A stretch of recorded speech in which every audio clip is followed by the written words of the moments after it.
Silence! Ça tourne! Spectateurs de Sky TV, ñu ngi leen di dalal encore sur ce nouveau numéro d'Actu Cinéma, une vidéo chronique où on va parler aujourd'hui de la beauté dans les productions au cinéma, la beauté dans un film. Si on dit la beauté, c'est un ensemble, la beauté dans tout. xam naa nag bii moom dina bëri coow peut-être débat dina si bëri.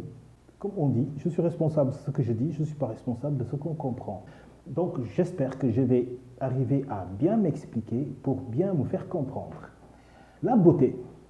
dans une production, elle est très importante. La beauté d'une production, elle est très importante. Moom la ñuy wax tey par exemple le décor, production design. Tey da ngay dégg sax tey comme ñu responsable du décor. Tey américains yi boo déggee ñu naan designer c'est beaucoup plus que sax même dessinateur wala décorateur wala etc. Le designer d'une production, c'est quelqu'un qui s'occupe de l'aspect visuel, de la beauté même du film, de l'aspect li ngay xool nii ni muy rafetee décor yi ni koy composer couleurs yi etc. Tout ça comme un directeur artistique dans un défilé de mode wala un directeur artistique ci benn concert voilà ci benn exposition.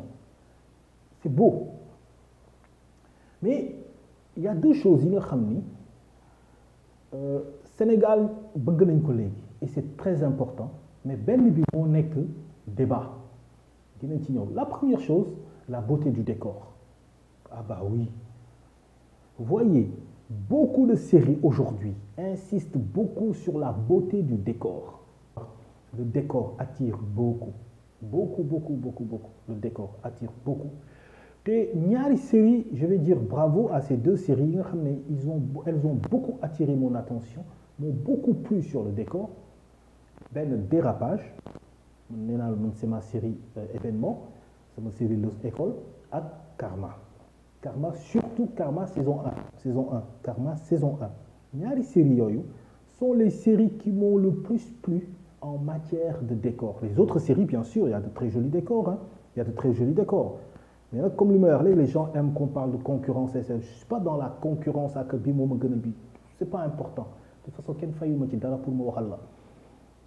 Mais ce sont deux séries yoo xam ne à l'ouverture de chaque séquence tu voyais la beauté du décor. Fenn le Dérapage tamit rayé gaynde yi mooy la prise, le cadrage du décor. Et là, bravo au directeur de la photographie, moom mooy Serigne Dramé. Quant à Karma, c'est l'aspect des couleurs, le mélange des couleurs. Man moo ma ci neex xam nga Karma dafa nekk benn série boo xam ne c'est une série plutôt jeune hein, jeunes adultes en fait boo xoolee. Donc et c'est des filles yoo xamante ni qui croquent on peut dire qui pleinement la vie, qui sont à la fleur de l'âge comme on dit. Donc moi j'ai trop aimé, n'est-ce pas, l'aspect colorié, n'est-ce pas, bi nga xam ne gars yi utiliser nañ ko surtout dans les décors, le jeu des objets. Et je parle de la saison 1, je ne parle pas de la saison 2, je parle de la saison 1. Et là j'ai tout de suite adoré, et félicitations je dirais au réalisateur El Hadj Cissokho bi nga xam ne moom d'un autre côté aussi c'est un directeur artistique. Donc décor moom tout le monde est d'accord, il n'y a pas de souci, ça marche bien, ok, tout le monde est d'accord. Ok, côté décor Sénégal moom kenn du ko wax bala décor dafa rafet musul nekk débat. Mais xam nga lan mooy débat bi mooy la beauté des acteurs et des actrices. Alors là fa la coow li nekk, la beauté des acteurs et des actrices. Sénégal ngay ñëw fekk fi débat encore une fois infondé sur le fait, la question de pourquoi ñuy jël xale yu rafet rek la ñuy jël Sénégal du ñu jël talent, Sénégal du ñu choisir ku mën a jouer, du ñu xale yu rafet boo rafetul daal doo jouer, c'est pas normal etc. Écoutez les gars, kooku du cinéma bi la tàmbali. Ça n'a pas commencé dans le cinéma. Le choix de la beauté d'une personne ci benn produit bu mu mën a doon n'a jamais commencé par le cinéma ak les séries sénégalaises. ma xalaat séries sénégalaises mooy souffre douleur au Sénégal. lu waaye di naqar lu nekk da ngay dem uti benn alibi kooku sëf te kookoy sëf mooy série sénégalaise série cinéma sénégalais doomu aadama la yàlla bindee mu bëgg lu rafet loolu dafa am yàlla moo bindee doomu aadama muy sàkk muy ut lu rafet lu mu gis lu rafet mu attirer attention wam loolu nit lu ci dara c'est la beauté en fait dans tout ce qu'on fait nit day dem di uti jabar sax kii de moom xale bi mu takk rafet na macha allah eh ben oui day gis xale bi mu takk jongo ma non xale bi taay fin bu mu jël tëtëtët saway dal na ci saway jàpp na loxo ci soos xale bi rafet na mais jabar ju nice beauté bi li ñuy wax après jikko jéeg yooyu les gens vont dire bon après on va voir mais les gens sont tout de suite attirés par la beauté donc xool leen série yi nga xamante ne série étrangère yi sax film étranger bi ci film yu bari 90 surtout télénovelas parce que li ñuy def ñun télénovelas la ay xale yu jigéen yu rafet la ñuy jël ay garçon yu beau la ñuy jël ñu jouer série bi lépp lu am solo rek li gën a am solo mooy boo rafetee na nga mën a jouer bu ñu la jëlee parce que da nga rafet fexeel aussi ñu garder la parce que tu sais jouer tegu leen fi ñuy taxaw léegi ban expression moo xew tëtër ku jur lii léegi sax da ngay gis jigéen ñi sax léegi xale yu góor yi nga xamante ne ay coof lañ ay jantal lañ ci série bi sax la ñuy dem attirer def la pression ci si moom di ko tagg di ko bindal ay poèmes yu gudd di tagg waa ji à cause de sa beauté pour sa beauté doomu aadama la yàlla bindee noonu donc nit booy jaay da ngay jaay luy jar nit booy def da ngay def luy jar nit ki dafa produire série wam pour mu dox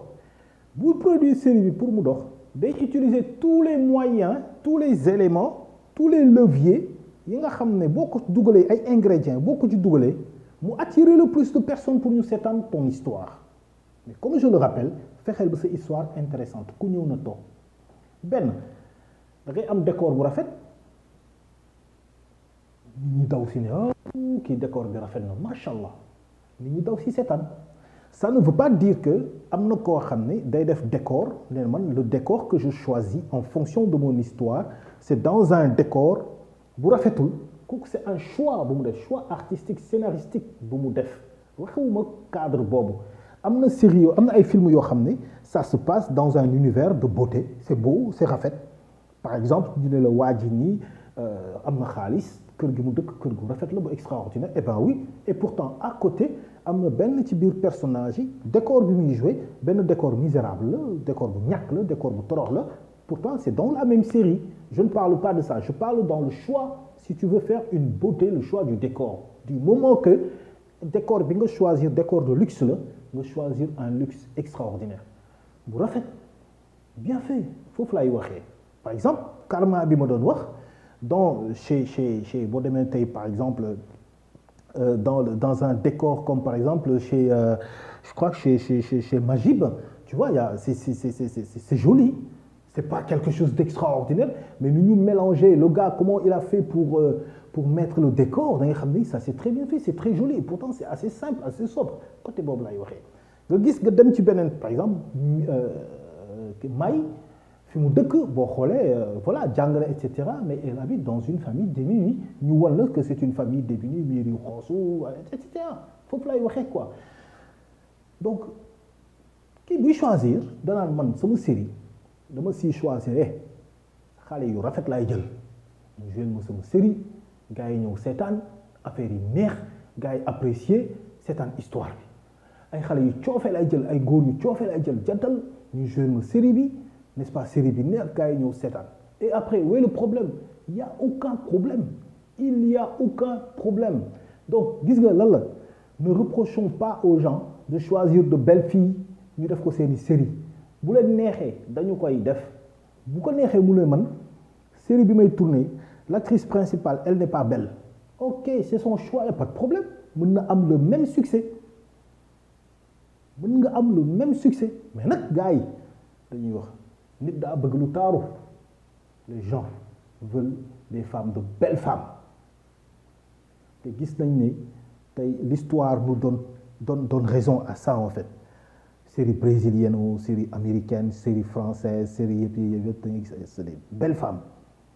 yu koy jouer et pourtant day am ay série yeneen série yoo xam ne c'est pas des belles femmes mais tu es belle tu joues bien tu es beau tu joues bien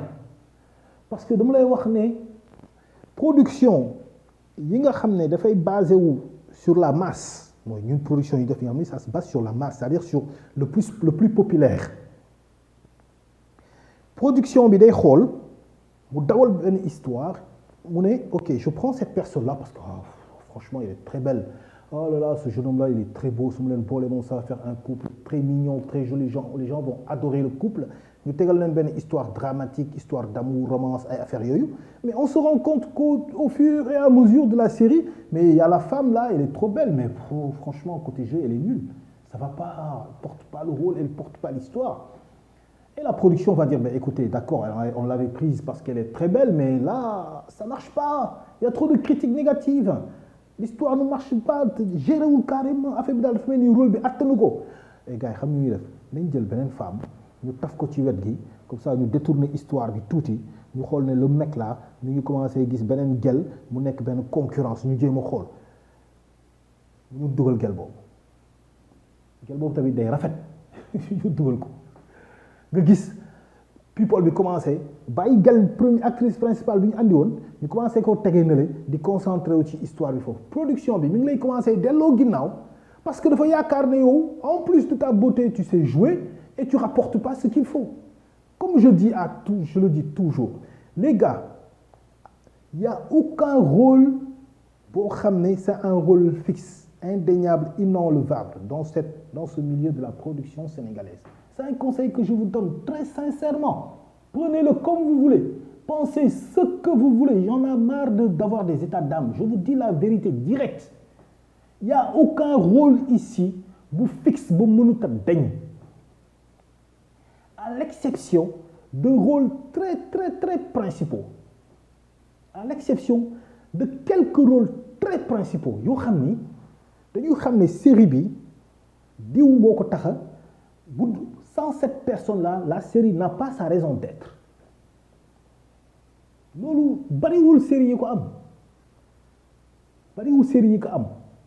benn série boo gis kenn lay doon ñu ne la nit ki sans elle la série n'a pas sa raison d'être loolu c'est rare nga koy gis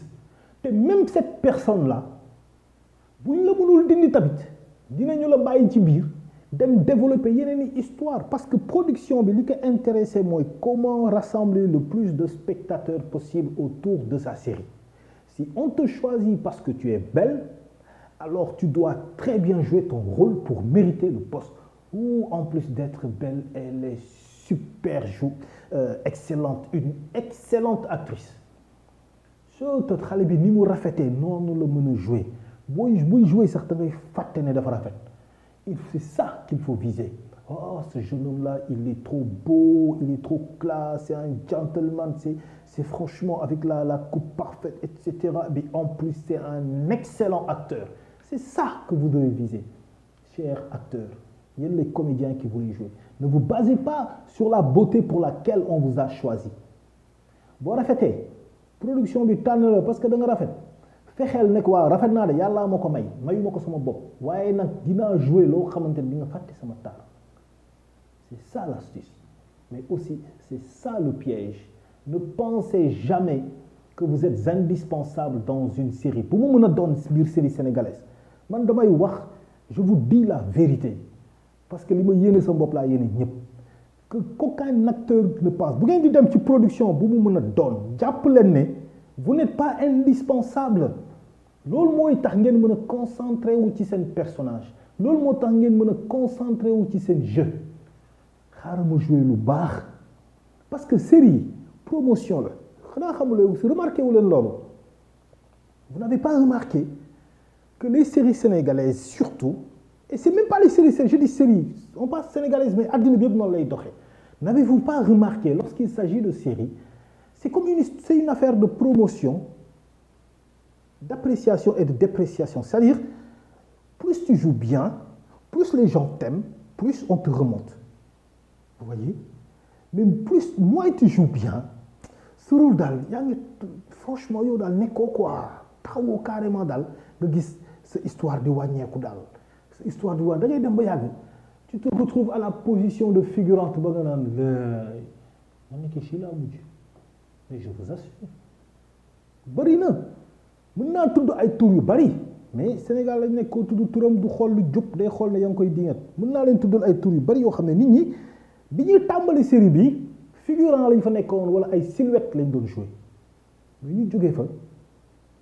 léegi ci acteur indispensable sax laay wax bien qu'ils sont pas indispensables mais ay acteurs à grands intérêts lañu mujj nekk et c'est important les gars alors la beauté elle fait partie entière du cinéma mais aussi yow mi ñu tànn ndax sa taar fexeel nga assurer avec ton jeu.